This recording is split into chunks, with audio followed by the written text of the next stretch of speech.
Hey everyone, it's Saray, and today is a big day. First, and most importantly, this is the first of many in-depth painting tutorials we'll be putting out for y'all, so that's exciting. Secondly, this is the start of a new army for me. My first Age of Sigmar army, actually, and it's going to be Slaves to Darkness, which might be confusing because this is some Brettonian art that's on the screen right now, but let me explain. Brettonian was the inspiration. You know, looking at old fantasy art, I loved how colorful the armies were with all their heraldry and the knightly orders, etc., all that. But Brettonian doesn't exist in Age of Sigmar, which I'm sure some of you know. The point is, I want a colorful army with lots of horses. I think the best way to think of this army is as a dark mirror of Brettonian. You know, instead of heraldry and knightly order, you know, the colors associated with those, I'll be using colors associated with each of the Chaos Gods, or one of their more famous war bands, or really kind of whatever I want, honestly. Pretty much every model is going to be a unique scheme.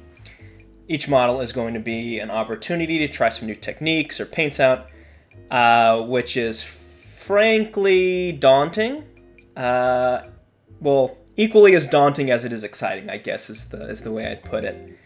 Anyway, let's start the tutorial. Today I'm going to be starting off with a Knight of Tzeentch.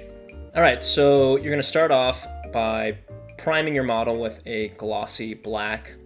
Any gloss black will do. You can do this with a rattle can. I've done it with an airbrush just because it was convenient.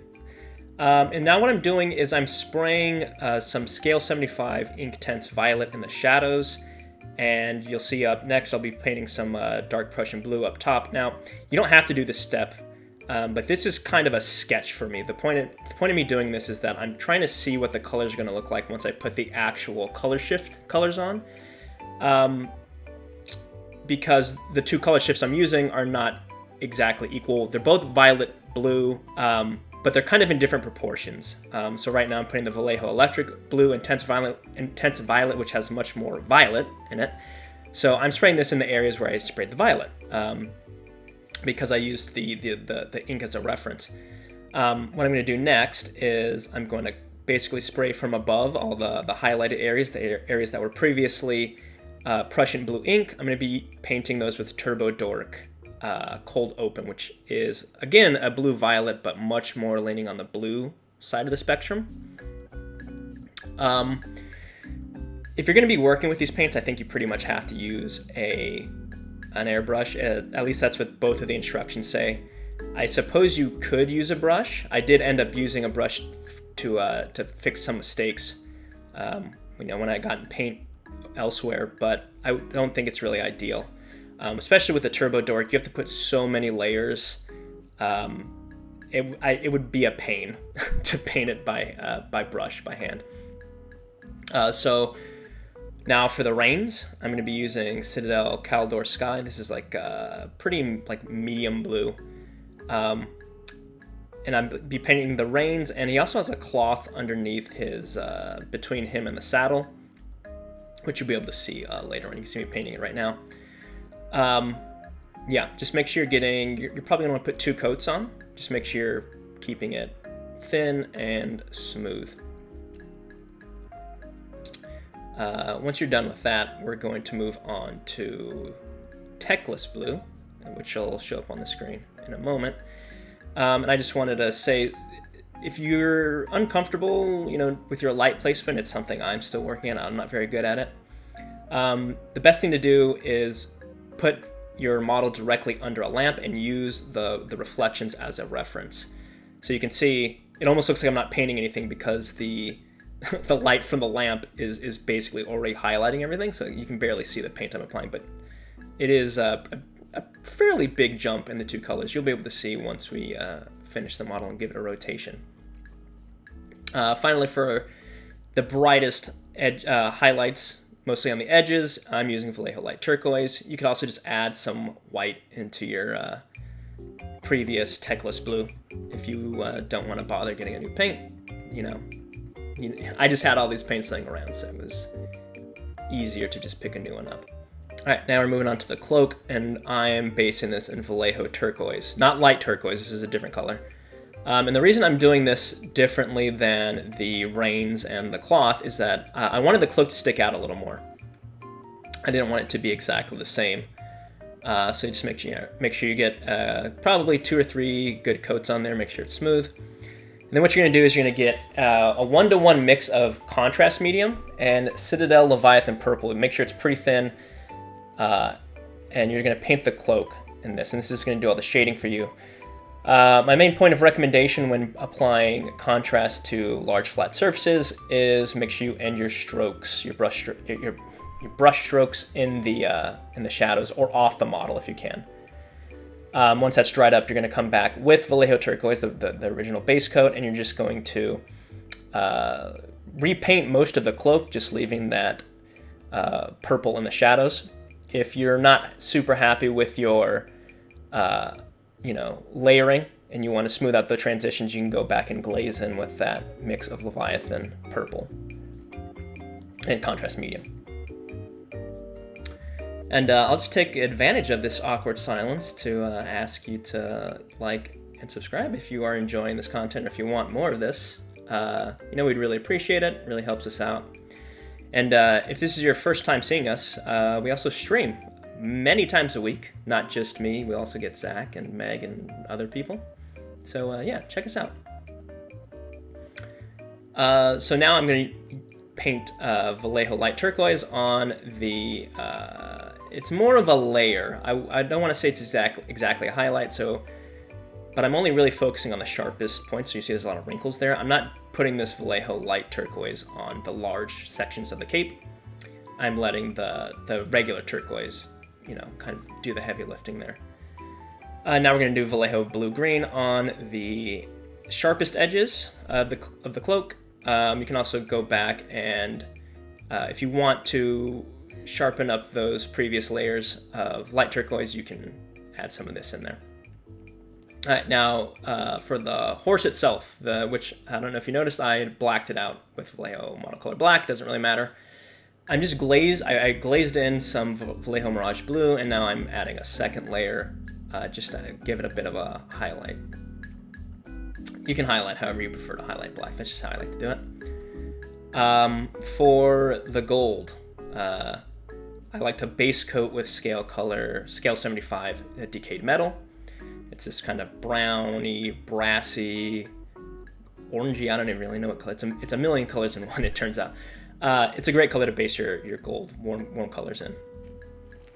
Then you're going to use scale 75 Elven Gold, which is a pretty yellow gold. You can probably get away with Retributor Gold if you wanted, although I would say this is a bit more yellow than that, but Retributor Gold will also work if that's your preferred paint.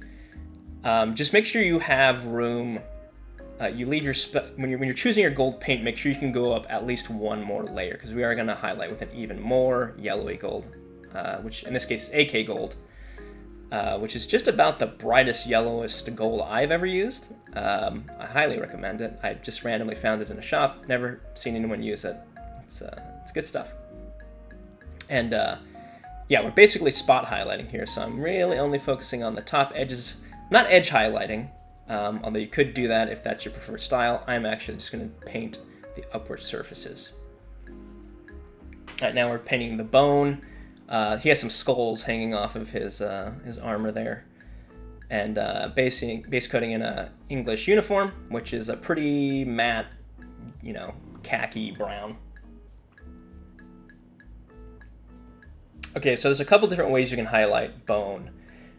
Here I'm stippling. This is Vallejo English uniform and bone white. Also pretty heavily thinned down with a fair amount of water, and I'm just stippling the tops. For the horns on his helmet, I'm actually using a brush and basically painting some lines in. Now you go back with Vallejo Bone White, and you're going to do some edge highlighting on places like the top of the nose, the ridge of the brow. You can pick out the teeth if you want. I didn't in this case because they're kind of lower facing, but it's an option if you prefer that style. And the last thing I'm going to do for these is I'm going to get a really thin mix of Citadel contrast paint. I think it was Gore Gruntifer, and I'm going to paint it over the entire bone. All right, now we're going to paint all the silvery metallic parts here, like his chainmail, and we're going to paint it with Vallejo Exhaust Manifold. If you're going to use this paint, just know that out of the tube or container, it's very runny, so you probably want to let it settle a little bit. And you're going to paint, he has some other metal bits like his stirrups here, tip of his spear, maybe some belt buckles and stuff like that. And you're going to give those a quick wash with Agrax Earthshade. Just make sure it doesn't pool too heavily. Yeah. All right, so for the leather, I was originally going to do brown, but I ended up painting them black and doing this kind of distressed leather. And what you're going to do is you're going to grab your MSP Harvest Brown, which is kind of a brownish, reddish, orangish color. And you're just going to tap the edges, not really edge highlighting, you're just tapping the edges, drawing in some micro scratches here and there to give this look of kind of beaten up leather. You want to focus this on areas like, well, areas that would fold, right? That's where the black leather would start to break. So areas like the top of his boot, the front of his boot, which would probably get, a bunch of rocks kicked into it. If it's on a belt, an area where it gets tied off would be a good candidate as well. And then you're going to go with Vallejo Iraqi Sand, which is kind of a tan color. And you're just going to paint a little bit in the most distressed areas. You're going to paint a little bit of this inside of that orangey brown. This is going to make it look even more weathered and scratched up. Yeah, don't forget he has this leather strap going across his back with his sword.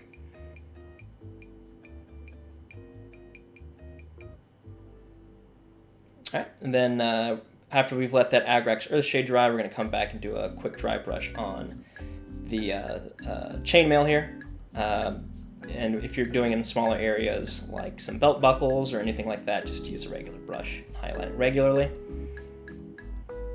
For the eyes, I kept it real simple. I just went Vallejo Gory Red base coat and then do a spot highlight of Vallejo Bloody Red.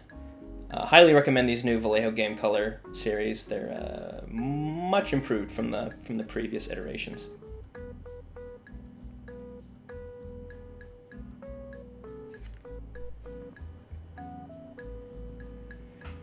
All right, next we're gonna work on this severed head down here. It wouldn't be chaos without some severed heads, so we're gonna base coat it in a Citadel Kislev flesh. Any flesh tone will do.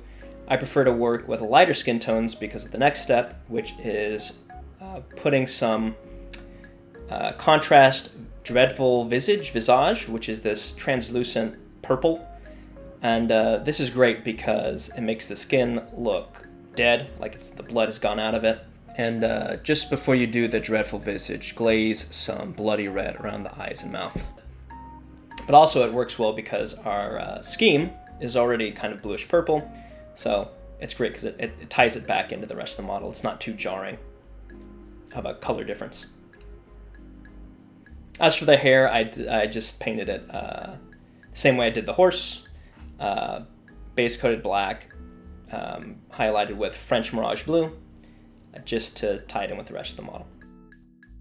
All right, this model has some runes on it, so I wanted to make those pop out a little bit. What I'm doing is I'm filling them in with this Liquitex white ink. You could also just thin down, your favorite white ink with water and put it in these recesses. It's just that Liquitex white ink was already very fluid, and I know it flows well, so I decided to go with that. Totally not necessary as a purchase, though.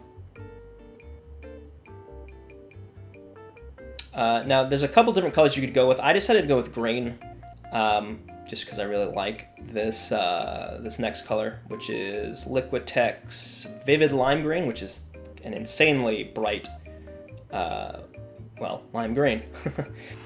However, good alternatives would be, a bright pink, a bright purple. Those would also work well if you don't want to go with this bright green. All right, so the last major thing I'm going to do is I'm going to use some Tamiya panel liner just to separate some of these, separate the gold from the blue. There's also some horse armor on the horse's neck that is just kind of screaming for some panel liner. And once you're done, base it up, and that should leave you with something like this.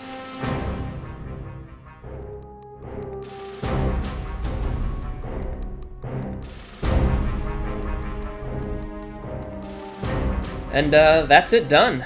That's our Tzeentch aligned Chaos Knight, and I'm pretty happy with how it came out. I think the color shift's really working well. I think the scheme would work pretty well for 1000 Suns if you're more 40k inclined. If you're curious about how we did the snow bases, we did do a stream on it, so I'll throw a link up to that in the description. Or if you would prefer to have an in-depth tutorial in this format, just again leave me a comment down below.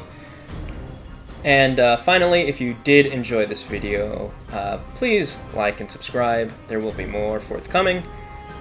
And yeah, I'm excited to continue this army, and thank you for watching. See you next time.